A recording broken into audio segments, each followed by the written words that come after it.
I am Robin Kitzmiller. Wyndham, I do have another last name, but nobody ever uses that, so. Yeah, exactly.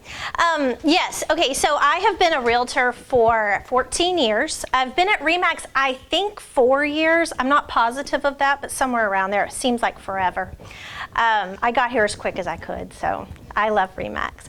I moved to the Woodlands when I was 10. So I have been here for a very long time. I've seen huge, massive changes. And I'm not going to tell you how old I was, but it was a long time ago that I moved here. So I've seen huge changes in the Woodlands. And so I love the Woodlands, and I feel like I really am the expert in the Woodlands. And that was the big thing with my marketing, is to become the expert of the Woodlands. I got my degree in public speaking, so I love this part of anything that I do. And so about 5 years ago, I started teaching at Champion School of Real Estate. So I teach all the core classes. One of my students is here. I teach marketing. I teach other continuing education classes that we offer there. So I do teach. I love that. If I could do that full time, I think I might, but I can't. So I usually teach about once a month, and I love that part. So it's a lot of fun. So I think that one of the big things is a definition of marketing. You know, the definition of marketing is letting people know who I am and what I do. And I think that's really important. One of the worst things that you can hear from someone that you know is if they say, "Oh, I didn't know you were a realtor." That's bad. You are not doing your job. So, obviously, you need to be talking to people. You need to be telling people what you do, who you are, and how you can help them. And that is in any place that you are.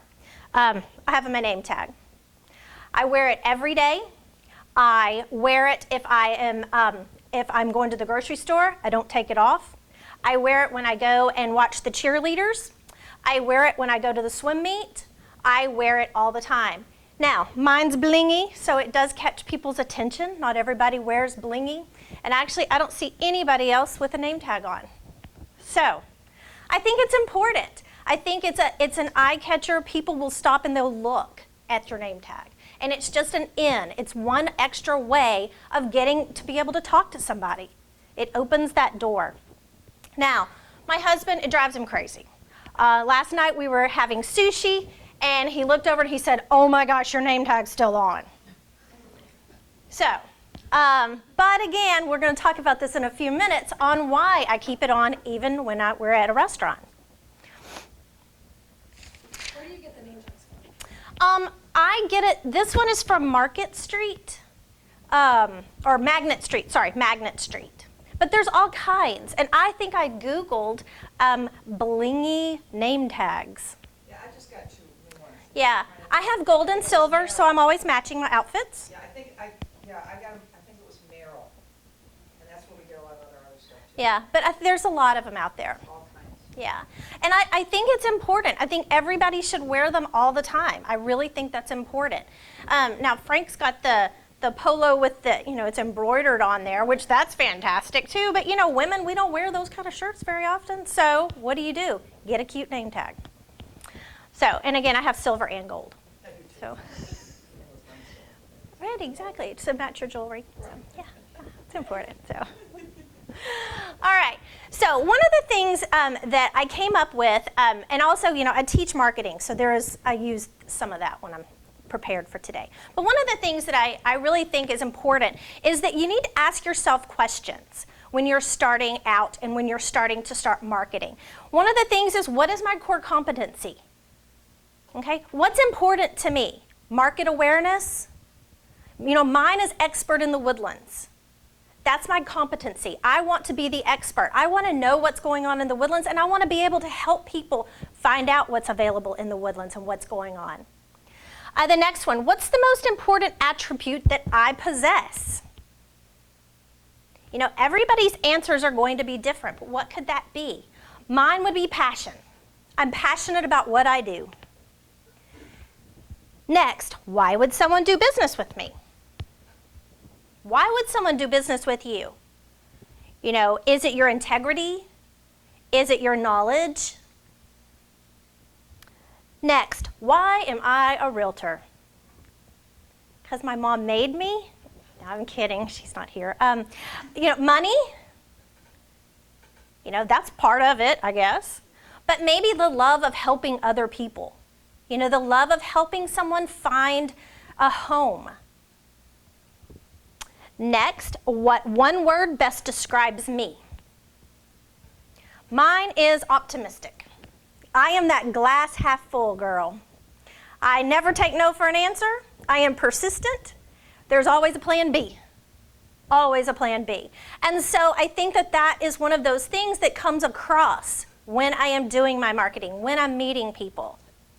And then lastly, what one word would my best friend use to describe me? Sometimes that's a hard question to answer.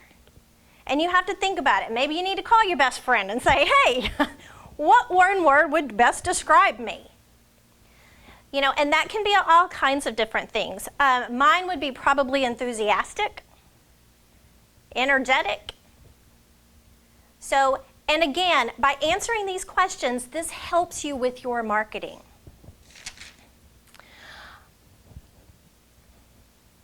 There. All right, so a little teaching here. Trila has our 5 canons of professional ethics. And one of those canons is competency. That's one of our canons in Trila has. And competency means knowledgeable and our obligation as of a real estate agent to be knowledgeable. We have to be knowledgeable. We have to be up on all of everything that is going on in the real estate market. We need to be informed on the market conditions. What's going on? Who's moving into this area? ExxonMobil. We need to know about that. We need to know about other things that are coming into this area. We also need to be informed on the national, state, and local issues that affect real estate. We need to exercise judgment and skill in the performance of our work. What does that mean? Continuing education. We need to go to all that stuff that we're bombarded with every day on our emails, all these classes that we can take. By doing this, this helps with our marketing. This helps you stay the expert. Is this easy? Nope. Is it time consuming? Yep, it is. But still, again, this is for your marketing. This keeps you being the expert, and this helps your marketing. A great and wonderful and beautiful realtor once told me to hand out business cards all day long and ask for business. And this was way back when I first got my license.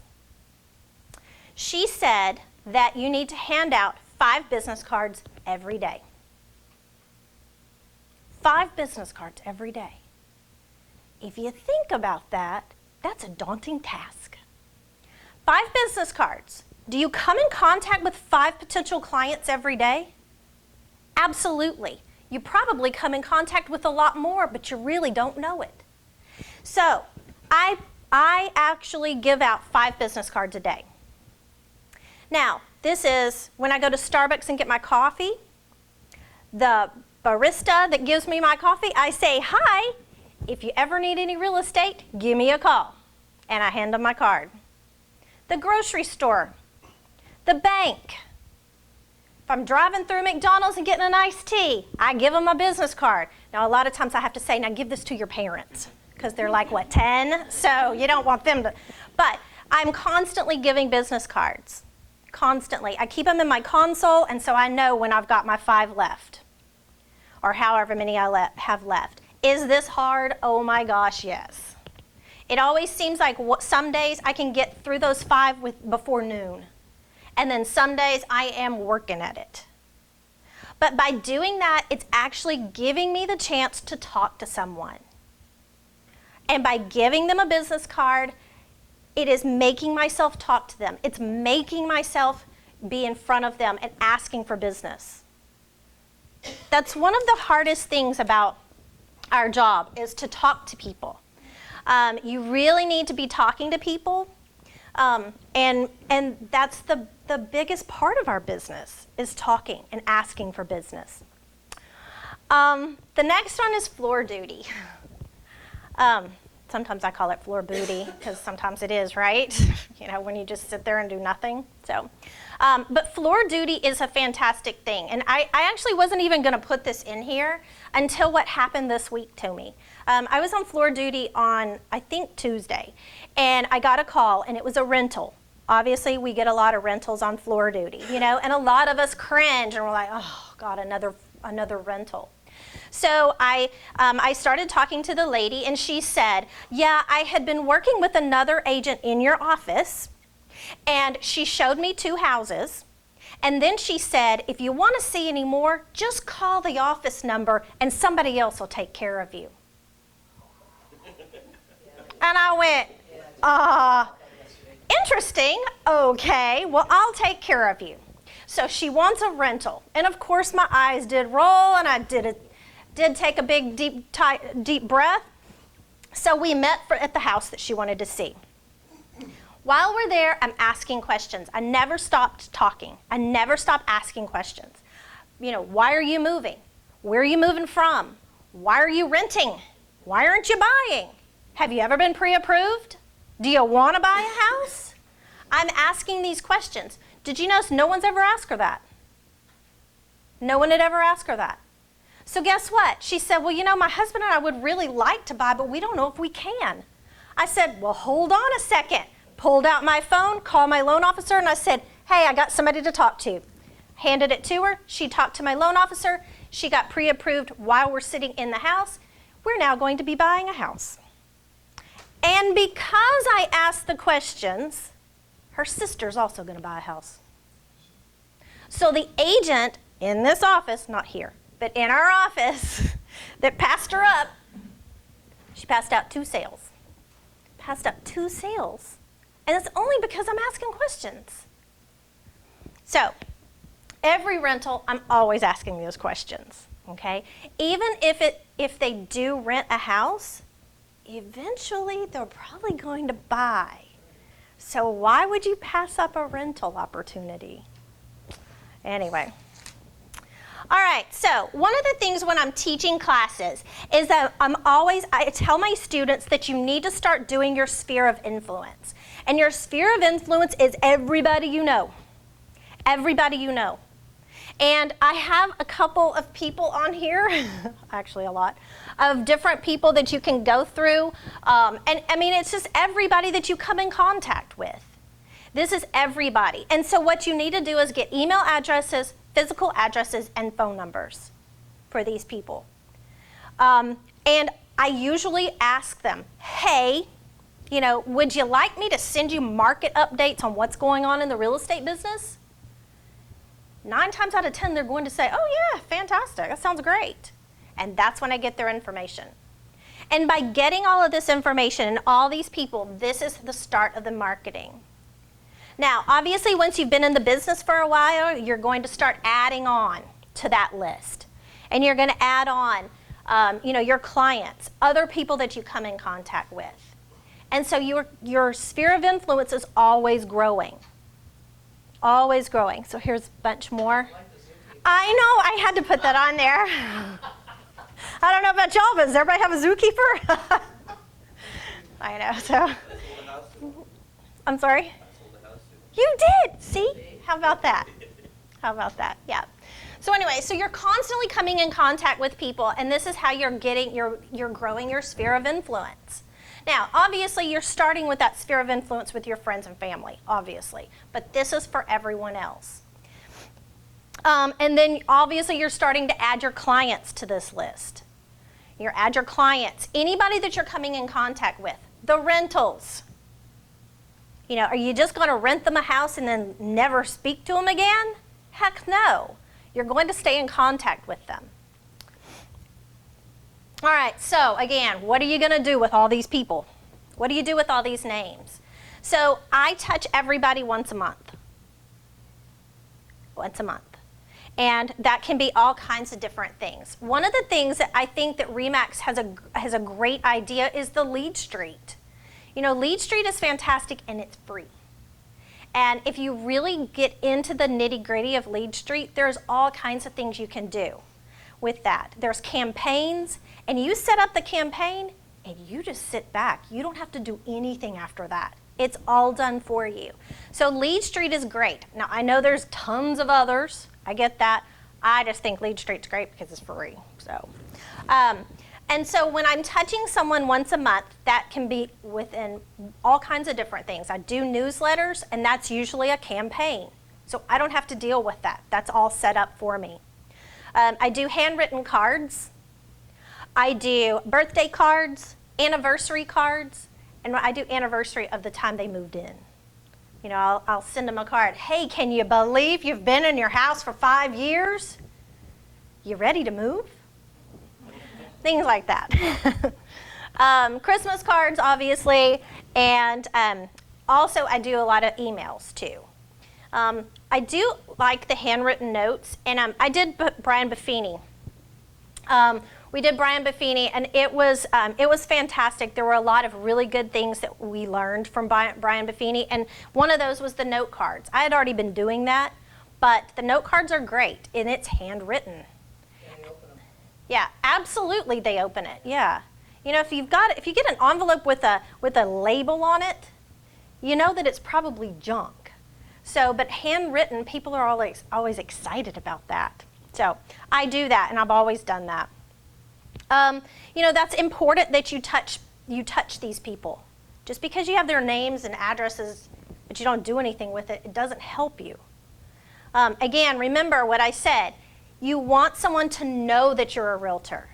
You want them to remember you're a realtor, so that if they need you, you're the first one that pops in their mind. So the most important thing that I do is I ask for the business. When I come in contact with someone, I ask them, do you need a realtor? And if they say no, I say, do you know anybody that does?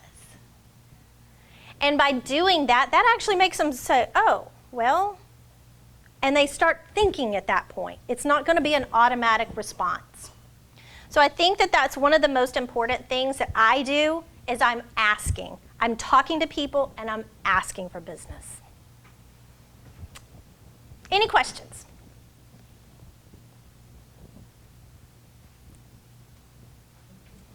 Nothing? I got some, but I want to give them a chance. Okay.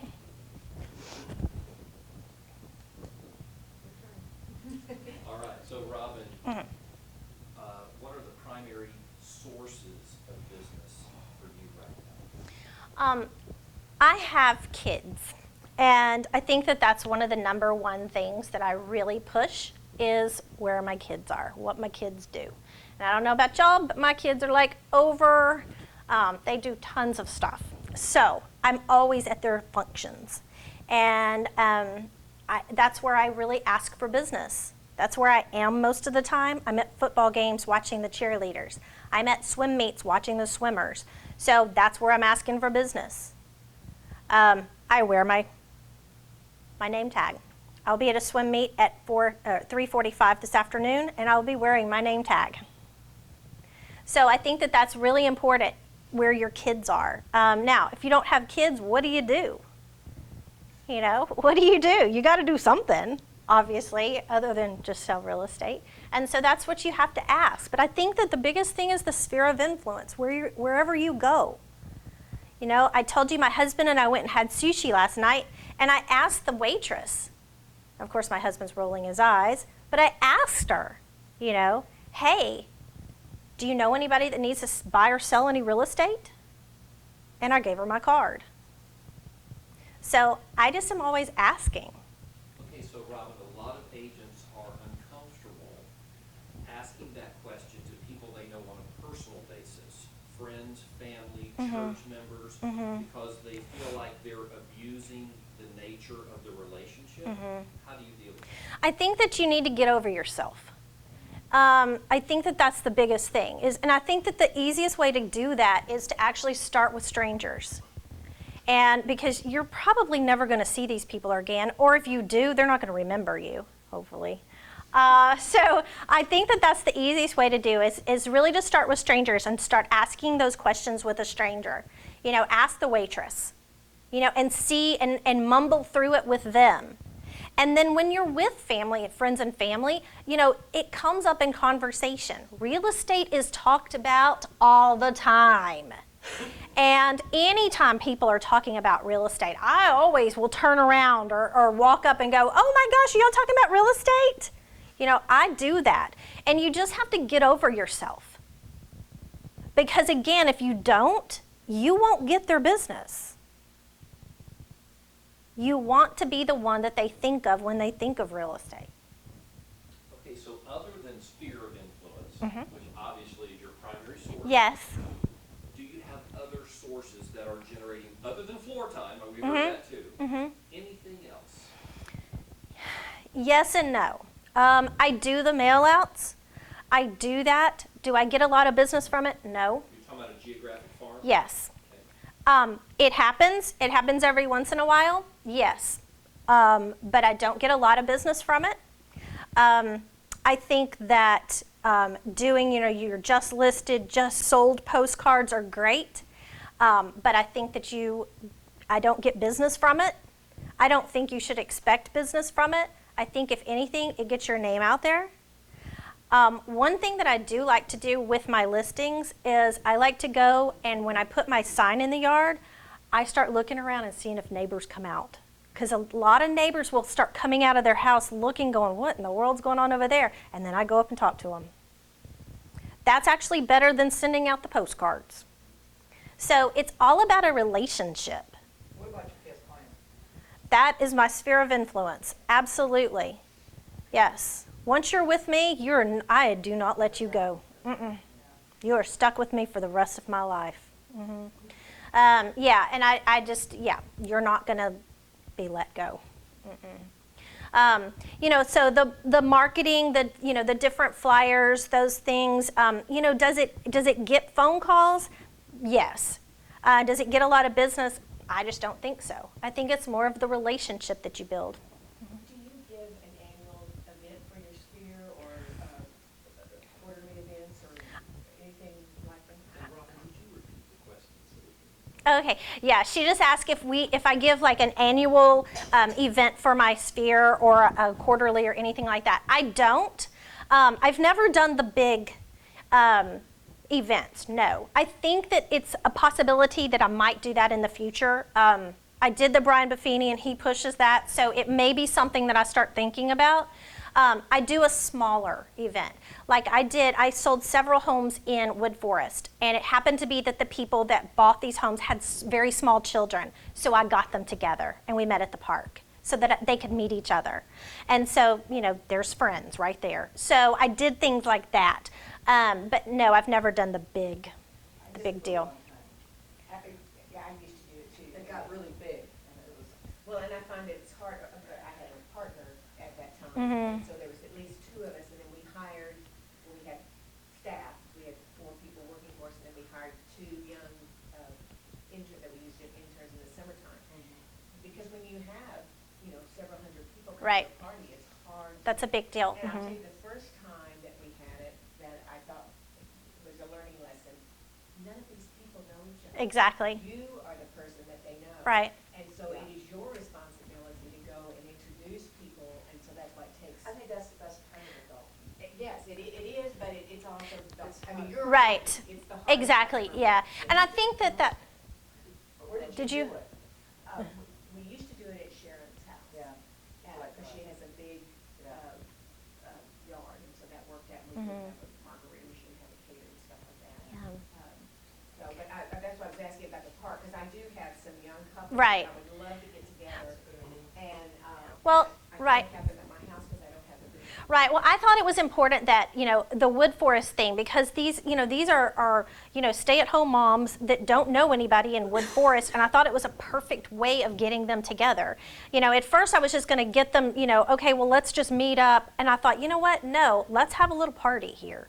And so I invited several. We went to the park. The kids were playing. I introduced them, and now they're fast friends. So I just thought that in a smaller. Food or serve food or. Actually, no, I did not. I just brought waters, and that was it. Oh, so Yeah, it was just very, meet and greet. yes, just a meet and greet, very low key. But he talks about that. Yeah. He talks about you can start out small. Right. I mean, you don't have. Well, that's how I got the idea. Yeah. And I had been thinking about it because I had all these stay-at-home moms moving to Wood Forest, and they kept saying, gosh, we're going to have, all my friends are in the Woodlands. And I thought, Yeah. I got a solution for you. Yeah. So that's how that started. We did that with a bunch of pilots. Yes, I know. And that was But fantastic. that turned out really great Yeah. because even though a lot of them knew each other, but they fly out different places and they came from different cities, the Wives, didn't know, right. Okay? The Right. pilots meet up wherever they congregate, I don't know, whatever, but the wives didn't. Right. But Brian also talked about small coffee Mhm. hours, Yeah. at Starbucks, invite 4 or 5 of women, or do a small wine thing. Right. And I don't think some of this, I do have to do a big one again, but I think the small things of getting certain types of people together like you did, that's a great idea. Well, I think it was actually better because it was a smaller group so that people actually could talk. Yeah. And they could actually get to know each other a little better. If you have a large group, it's a little harder. It's more of a mingle, and it's more of, getting acquainted with people. So I think that I liked the small, I liked that. Now, will I have a big one? I don't know. I'm still thinking about that. But I liked the small. And I'm probably going to be doing that several more times because I thought that was great. So Robin, what are your goals for your business this year in terms of different? Are you trying to do anything different going forward than what you've experienced in the past? Because I did Brian Buffini, I am like full-blown Brian Buffini right now. And so I am making the calls, I'm doing my pop buys, I'm doing all of that. And if you don't know what that is, come to Brian Buffini because it's fantastic. So I am doing that, and I'm trying to grow my business that way. And so yes, I have huge goals for this year, and I'm hoping that I am going to meet those goals. You do it, I know you will. So, With Brian Buffini. right. So, one of the big things, and Amy didn't stay, but one of the big things, and Amy had asked me one time, well, you've got kids, how do you balance this? And I said, well, my kids come first. Their schedule is put in my calendar first, and real estate goes around that. And that sometimes means that I show a house in my jeans and my swim shirt and from a swim meet, and sometimes I have kids in tow. So I think that and again, because I do that, it's more of a relationship with my clients. They appreciate that because that's how their lives are, and so they appreciate that. And again, it's very relational. I'm very relational about my business. Do you hold open houses? I do. I don't love open houses, but I do have open houses. I do. And if anyone wants to have an open house, I got listings for you. But I've just never been a big open house, personally, an open house holder. I know our sellers want us to have open houses. They think it's magically going to sell that day, but it usually doesn't. So. And I know that there are a lot of people that get business from open houses. I just never have. Never have. So Just tell the truth, that's all. I do. Do you think it used to be more important before Yes. everybody could go on the internet now? Right. Find out. Yeah. Absolutely. Yeah, that's what I thought too. Yeah, I think that, a long time ago, open houses were a must. That's how people could see the house. Now they just log onto the internet or your website or whatever and see all the pictures and virtual tour, and it's like they've been in the house. So a lot of times I feel like, open houses that's when the neighbors come over and get free cookies. Yeah. So, I miss the fact that we don't have more of a tour. Like we used to. Right. Tour, yeah, because I think that's, I know when I started about the same time you did, and I know that's how I got to know how it was built. I mean, the neighborhood, that's why I know David Weekley is in Slatestone. And Right. Homegrown's in Slatestone. I know why, and if you don't know that, then you have to do a whole lot more work. Right. One. But I do think that's a thing that I miss. I mean, someone called me this morning, do you want to do a progressive open house with me on tour day, and I may do it, but anymore, nobody comes. Right, right. How much do we have to offer? We used to do food, and that would get any realtor. But, Right. But now, I mean, we've offered as much as iPads and, you know. $5 gift certificate. Right, Well, I mean, right. But it's the same people. Well, well, I also think that a broker open house, She could be there. broker open houses are, I think, actually better than public open houses. Just because sometimes, especially if you've got a weird house, a weird listing, get the brokers to come in and give feedback. And sometimes that's really good for your sellers. I've had neighbors, no, not neighbors, I've had people that are driving around, see the open house sign, and they think it's open to the public. Right. When we have it open for the realtors, but, yeah, come on in. I mean, Right. It's fine. Yeah, you're not going to turn anybody away. No, hardly. So, yeah. But, yeah, I think you guys are right, it's changed. Now, there are a lot of people that actually do open houses and get business from open houses. But there's a lot of preparation that goes into that. And I think that that's not just, sticking out on HAR and then going and buy cookies and lemonade. I think it's the preparation. And I think that that's why you should do that preparation anyway. Go talk to the neighbors. When a neighbor is out and you've got one of your listings, go over there and say, hey, I'm the listing agent here. Do you know anybody that would like to move in this street, in this neighborhood? Do you know what's going on? Hey, if anything comes up, don't hesitate to call me. My phone number is on this huge sign in their yard. Things like that. So I think asking and talking to neighbors is great. All right, I've been asking all the questions. Anybody else? Do you ever go and break the neighbors to the open house? Yes. Yeah. Yeah, and that's one of the big things with open houses is when you're preparing for the open house is to actually go to the neighbors and say, hey, I'm having an open house on Saturday, between 3 and 5, but I'm doing a preview for the neighbors from 2 to 3. So y'all can come in first serve and, come in and talk, and see the house. What about, I think I have a rider that said it's going to be open on Sunday. Mm-hmm, yeah, Take the top part off and put the rider in, right. because people drive around and they see it ahead of time. HAR has a little sign you can stick in the yard that says open Saturday or Mhm. open Sunday. Oh, And then okay. you can put the little stamped time on there. And They sell the little stickers. HAR has that too. They have those signs That's too. what I'm talking about. Yeah, Yeah. yeah, Yeah. yep, They're real cheap. yeah, yeah. So when you go in on a listing presentation, Okay. and it's competitive or it's not a gimme, what do you say or do to differentiate yourself? One of the things is that I come prepared, and I have a big listing presentation that I do, and it's a great one. And a lot of times people are wowed by my listing presentation.